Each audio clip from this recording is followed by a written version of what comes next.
कक्षा 10वीं के पाठ्यक्रम में दी गई है पाठ्यक्रम में। तो उसमें घटी का ज्ञान है। तो घटी का ज्ञान में जैसे हमारा घंटा होता है उसको कहते हैं होरा। क्या कहते हैं घंटा को? होरा। और जो मिनटों का समय होता है उसको कला या निमेष के माध्यम से जाना जाता है नाम से। एक घड़ी में 12 होरा होते हैं, अर्थात एक घड़ी जो होती है उसमें 12 घंटे होते हैं। और जो रेलवे समय अनुसार रेलवे का समय है उसके अनुसार 24 होरा होते हैं। और एक जो होरा होता है, होरा अर्थात जो घंटा होता है उसमें 60 निमेष अर्थात 60 मिनट होते हैं। जैसे और जो समय है उसका 4 भाग है।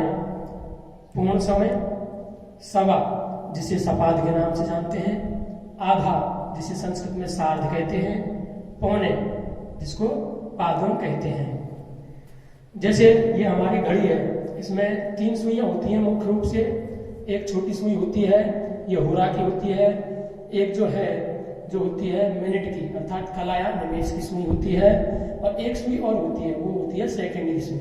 जैसे हमारा पूर्ण समय है तो पूर्ण समय में जैसे हमारे घड़ी में 1 बज रहा है, गणित में ये होता है 1। इसको हम जब संस्कृत में लिखते हैं तो वो होता है 1 वादनम।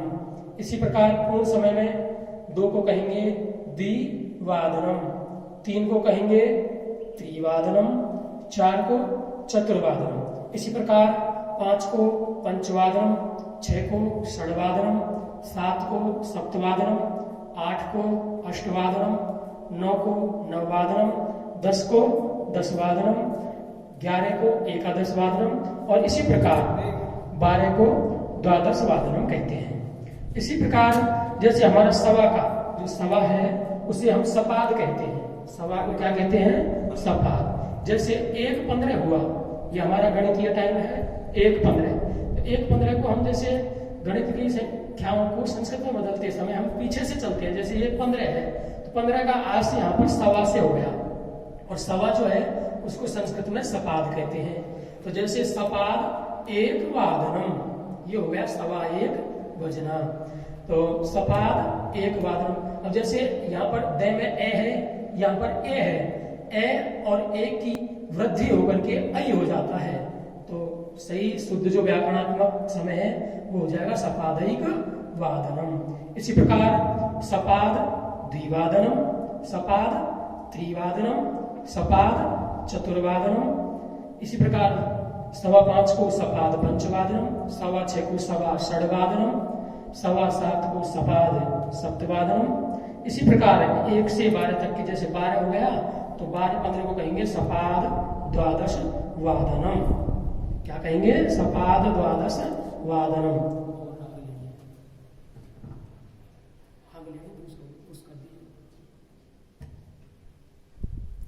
जूम लगा जाए कहीं जूम खाली जगह लगाऊंगा पाते वगैरह बोलो।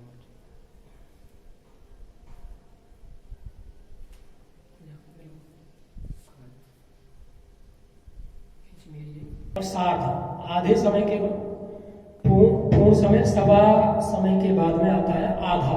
आधा को कहते हैं सार्ध, मैंने पहले ही बतला दिया। जैसे 1:30 है यानी 1 और आधा अर्थात पीछे से चलेंगे तो सार्ध 1, तो सार्धैक वादनम। इसी प्रकार 2:30 है, गणित में 2:30 कहते हैं, संस्कृत में हो जाएगा सार्ध द्विवादनम। हमारी जो हिंदी भाषा है उसमें हम इसको कहते हैं 1.5, इसको कहते हैं 2.5। फिर आता है 3.5, 4.5। इसी प्रकार से क्रम से है, प्रत्येक संख्या में 3.5 लगता है। तो हमारा जो सार्ध साढ़े जो होता है उसे संस्कृत में सार्ध कहते हैं। क्या कहते हैं? सार्ध। जो आधा होता है आधा उसको कहते हैं सार्ध। इसी प्रकार से सार्ध 1 वादनम, सार्ध द्विवादनम, सार्ध त्रिवादनम, सार्ध चतुर्वादनम। इसी प्रकार क्रम से है, लास्ट में अंत में आकर के 12:30 अर्थात 12:30 जिसको कहेंगे सार्ध द्वादश वादनम। इसके बाद में आता है हमारा पौने का टाइम। क्या आता है? पौने, जिसको हम पादोन कहते हैं। पौने को क्या कहते हैं? पादोन। जैसे जो पौने होता है उसे हम कहते हैं पादोन। तो जैसे 12:45 होता है, अधिकतर जो ज़्यादा गड़बड़ होती है वो यही होती है कि हम 1:45 को ही पादोन एक वादनम कहते हैं, जबकि 1:45 पर कितना हो जाता है, पादोन द्विवादनम। जैसे 12:45 है, यानी 1 बजने में कम है 15 मिनट, तो पादोन हो गया। और कितना कम है 15 मिनट, कितने बजने में, 1 बजने में, तो पादोनैक वादनम। इस प्रकार 1:45 को कहेंगे पादोन द्विवादनम, 2:45 को कहेंगे पादोन त्रिवादनम, 3:45 को कहेंगे पादोन चतुर्वादनम। इस प्रकार क्रम से बढ़ते हुए जैसे 11:45 आता है, तो 11:45 का मतलब हुआ पादोन द्वादश वादनम। ये 4 टाइम हुए पूर्ण, सवा और पौने। उनके बाद में आता है हमारा कम और ज्यादा। इनके अलावा अगर मान लो जैसे 1:05 है, तो उसको कैसे लिखेंगे, तो उनका मतलब होता है कम, उनका मतलब कम। और अधिक, जैसे धिक कहते हैं, अधिक का मतलब हुआ ज्यादा। जैसे 1 बज करके 05 था, 1 बज करके 5 मिनट अधिक है, तो गणित से संस्कृत बनाते हैं, तो पीछे से चलते हैं, कितना अधिक है 5, तो 5 को पहले लिख दिया पंच, फिर 5 कम है ज्यादा है, ज्यादा कहते हैं अधिक, तो पंच अधिक, तो हो गया पंचाधिक। अब कितना बज रहा है पूर्ण टाइम, 1 वादनम, तो पंचाधिकैक वादनम, पंचाधिक 1 वादनम, एकैक वादनम। इस प्रकार पंच कलाधिक, ये जो ज्यादा है, जैसे यहाँ पर तो डायरेक्ट हो गया सीधा समय पंचाधिक, और इसको हम ले लेंगे भी पंच कलाधिक, अर्थात 5 मिनट ज्यादा। इसी प्रकार क्योंकि मैंने पहले ही बता दिया, मिनट को कला या निमेष के माध्यम से जानते हैं, कला या निमेष, तो पंच कला अधिक 1 वादनम।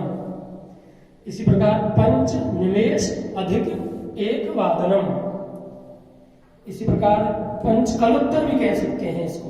तो ये एक ही समय को 4 प्रकार से हम व्यक्त कर सकते हैं, लिख सकते हैं संस्कृत में। इस प्रकार जैसे कम है उन, अर्थात कम, जैसे 2:55 है, अर्थात कितने बजने में कितने कम, 3 बजने में 5 कम, तो पंचोन, पंच उन, तो 5 उनका मतलब कम, 5 कम है कितने बजने में, 3 बजने में, अर्थात पंचोन त्रिवादनम। इसी प्रकार पंच कला उन, पंच कलोन त्रिवादनम। इसी प्रकार पंच निवेश उन त्रिवादनम, तो पंच निवेशोन त्रिवादनम। ये जो समय है हमारे सामान्य परिचय है समय का ये। अब हमारा जो पाठ्यक्रम है, हमारे जो प्रश्न है वो कैसे आते हैं उसकी चर्चा करते हैं।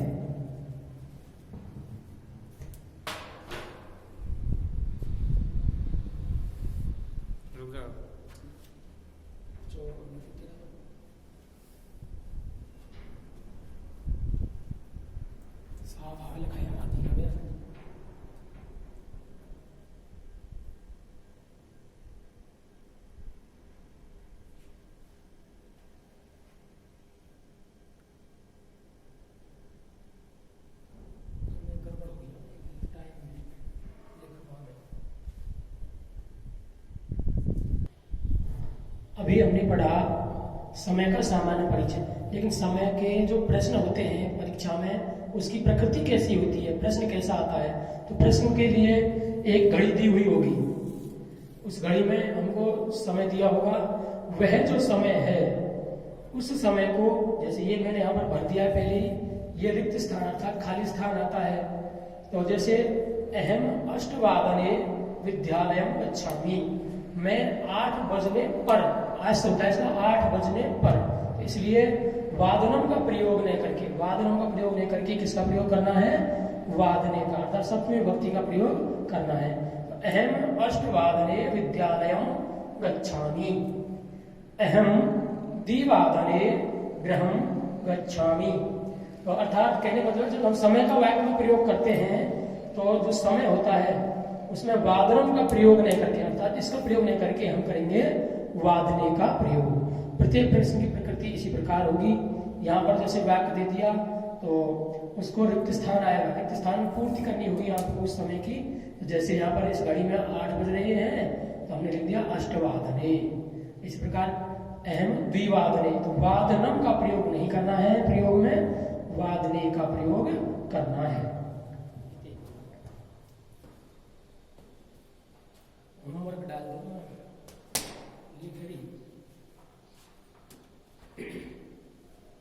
बुलाओ